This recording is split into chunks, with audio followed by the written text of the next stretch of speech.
You ready? Come on. Let's go. Let's go, let's go, let's go. Careful, it's icy. Careful, careful, careful, careful. Up, up. You can do it. Oh, good boy. It's also icy and wet. Are you ready to go get your coffee? Are you ready to go get your coffee, sir? What are you doing? No, no, no, no, no. No, no, no, no. It's also icy and wet and cold. You guys want your coffees? Let's go. Out. One. Oh my gosh, just fell out of the car. You wanna go get your coffees? All the way over, keep going. Go. You're not driving. You're not old enough.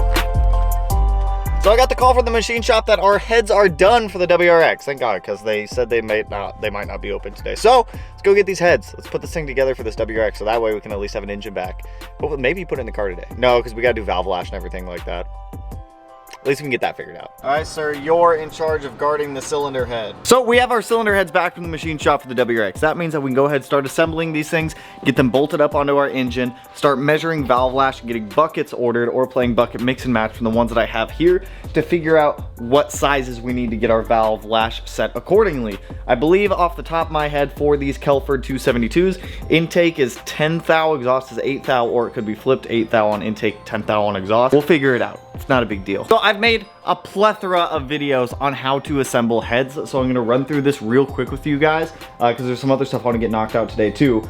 So this should be pretty quick, hopefully. I just need to find my valve keepers, which I think are in the trunk of the hatch, but the battery on the hatch is dead, so I gotta wait for it to charge to be able to open up the hatch. So let me show you what we got. So over here on the table, we've got both of our heads freshly back from the machine shop. Now what they did here is they went ahead and installed the GSC stopper style valve guides for us, so that way we can't be dropping valve guides anymore. We've got a set of GSC titanium retainer kit, both intake and exhaust valves from GSC. We've got GSC lower seats. And then what we're also gonna need is this Company 23 valve spring compressor tool to be able to install all of this stuff. So we're gonna get all of these valves installed. I'm just gonna run through knocking them out. You just slide the valve up from the bottom, get the retainer, the spring, the seat, all of that in there. Compress the spring down with like a soft rag underneath of the valve, so that way we can get the keepers in there to keep the valve in place. So let's start running through here so that way we can get these things bolted up and start measuring lash.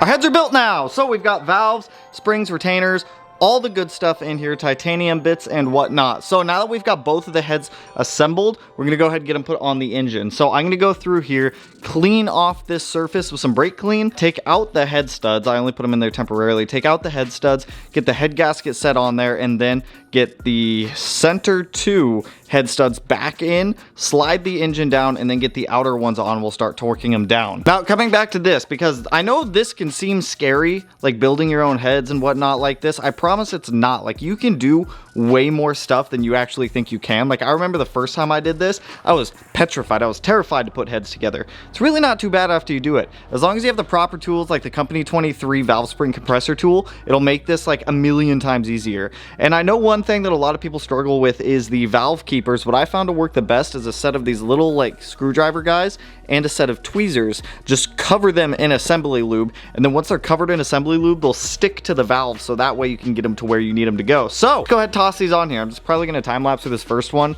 and then I'll probably walk you through the next one. We'll see. I don't know, we'll see. Let's get it figured out.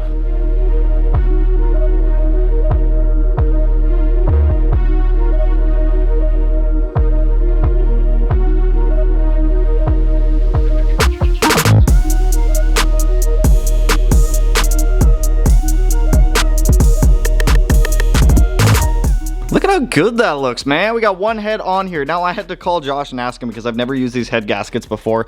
We're using the Athena copper ring, or the ring, whatever they are, the ringed head gaskets. And the torque specs for the head studs that we're using say to go to a certain degree of torque and then back them off and then go again. But the problem with that is this ring cuts into the head and the engine. So I was calling him, I was like, hey, just to make sure I don't back these off, right? He was like, yeah, don't back them off. Just torque them all down to 140. So we are all torqued down on one cylinder head. It's pretty easy. The torque sequence for this is going to be 1, 2, 3, 4, 5, 6. And then you go like 25 foot-pounds, 50, 75, 100. And I did like 125, then I did 140 on them all. So we're all torqued down on this head. Let's get the other one on.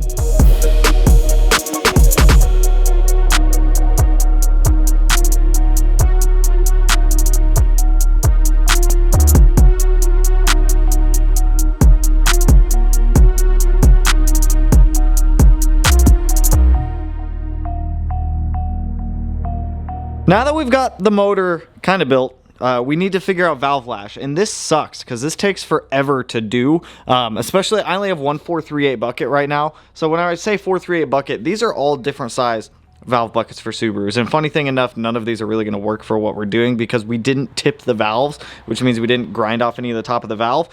We have to figure out what bucket sizes we need. So this is a 438 bucket. This is the smallest that Subaru makes. So we're going to use that bucket to figure out our lash on all of these. So I'm going to go through one by one, figure out what our valve lash needs to be, figure out what valve buckets need to go in what spots. So I'm going to grab a piece of paper, grab a pen, draw some pictures, and start going to town. This is probably going to take me like an hour and a half, 2 hours to measure all of these because it sucks, but you got to make sure you get the stuff right. So if you don't know how to calculate valve lash, what you're going to do is you're going to take off all these cam caps. We'll probably start on the intake side, then go to the exhaust side, but you're going to put the 438 valve bucket in there. You're going to put your cam in. You're going to torque all these down to the value they need to go to, so that way everything is accurate. You do not want to measure your valve lash with the cylinder head on the bench. You're going to get a different value than when it's actually torqued down to the head, so make sure that you have everything torqued properly. Make sure that this is set up properly as well. So now that we've done this, we'll get the bucket in, we'll get the cam in. We're going to face the cam lobe away from the bucket and measure the clearance between the back side of the cam lobe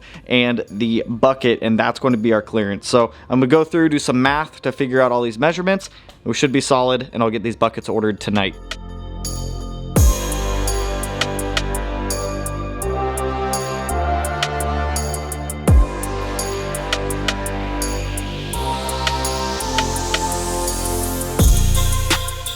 Yeah, I don't want to do that anymore. It kind of sucks. I'll do it later. I'm not worried about it right now. Even if I ordered valve buckets tonight, they wouldn't ship till Monday. It's Friday, so whatevs.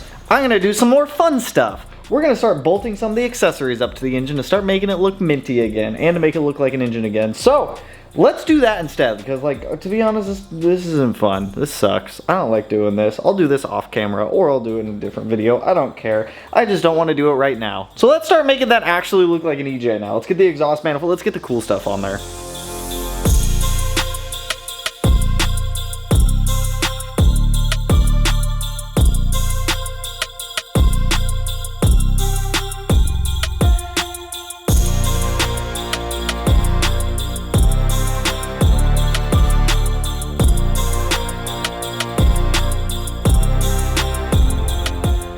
This question simply because I know it's been asked, is this going to be an EPA friendly build again? No, it will not. As you can see, nope, no sir. We in Washington state, we are emissions free, so we will use our TGV housings as needed. But I can't use these ones because these are from Matt's Outback, and the spacing on the fuel rail is completely different than that of a top feed. A normal OEM top feed setup. So these all have to come off. It's whatever. It's no big deal. Now, I want some feedback from potential fabricator people in the group. Here's what I'm thinking for the DIY rotated kit. If I can do this, let me know. I was thinking of just cutting this up pipe right where this flange is and just modifying this up pipe to work as a rotated setup. Would that work?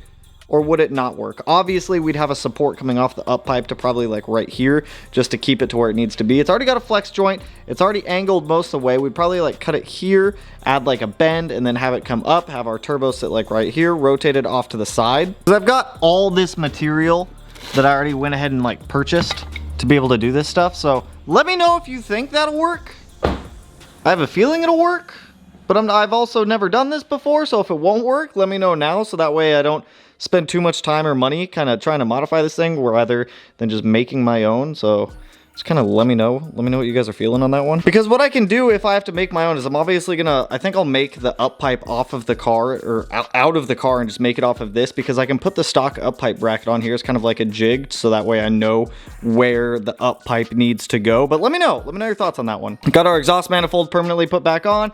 Timing pulleys are put back on. Water pipes coming up or on. I'm using an STI water pump now because we are gonna have an STI oil cooler on this bad boy. Water pipe crossover tube dealio guy is on. Cam position sensors are on. I also got these guys on because I always tend to forget this one whenever I'm going to put a motor together, and after you put the timing gears on and the covers and whatnot, you have to literally take it all off to get that one oil lined on up to the AVCS solenoids up here. So make sure that you do that. We've got a fun STI manifold here that we can just kind of mock up and make it sit there. My car is now in STI. Woo! I was supposed to have a shipment come in today with the the oil separator plate back here and all the bolts for it, but that got delayed due to weather from the snow, so it's no big deal. I also need to find my knock sensor. I need to find where I put that. Found it. Got it back on. But I think that's all I can do right now with this EJ until I get the shipment in from USPS. I'll finish measuring these valve buckets tomorrow or something. I really just don't care to do it right now. I absolutely hate measuring valve lash on these things. Could I have had the machine shop do it? Yes, I could have. But the thing is, with the machine shop up here, with what we got done, replacing valve guides, resurfacing, cutting the valve seats and whatnot, I can get that back in like a day or two. If I have them do a full head setup and do all the valve lash for us, I wouldn't get these heads back for like a month to 2 months. So I can do it quicker myself. It's no big deal. So and I'll end up paying the same price. So I think that's all I got for you guys on this one. I'm really trying to stick with these daily uploads. It's a little difficult because I film these, edit these, and upload these all in the same day, which is why they're going out later in the afternoon, but I'm gonna stick to it for the month of December of uploading every single day. I don't really know if I'm gonna call it Vlogmas because I don't really do anything aside work on cars all day, every day. So I don't really do like weird, I don't know. You get what I'm saying. I just work every day. Anyways, good news though. Side note, I'm getting distracted. Tomorrow we're going to pick up new EG33 for the STI, so that's exciting. We'll get those case halves packed, shipped, and sent down to our friends in California, down and out front. Also, if anybody's in the area, I will be in Anaheim end of January from like the 23rd to like the 30th. If anyone's out in that area and wants to set up like some meets or something, I'll be driving the hatch down there. It'll be down there about a week. So if there's any like cool car meets or anything going on down in Anaheim during the end of January, let me know. Love to swing out, go do some fun stuff and whatnot. But that's all I got for you guys on this one. So if you liked the video, you know what to do. Go ahead, hit that like button, turn it black, blue, green, yellow, purple, silver, cyan, whatever color it turns for you. And if you're not already subscribed to the channel and you want to be one of these corners, no idea which one I'll put it in quite yet. But with that, I will catch you guys in the next one. So peace out, homies.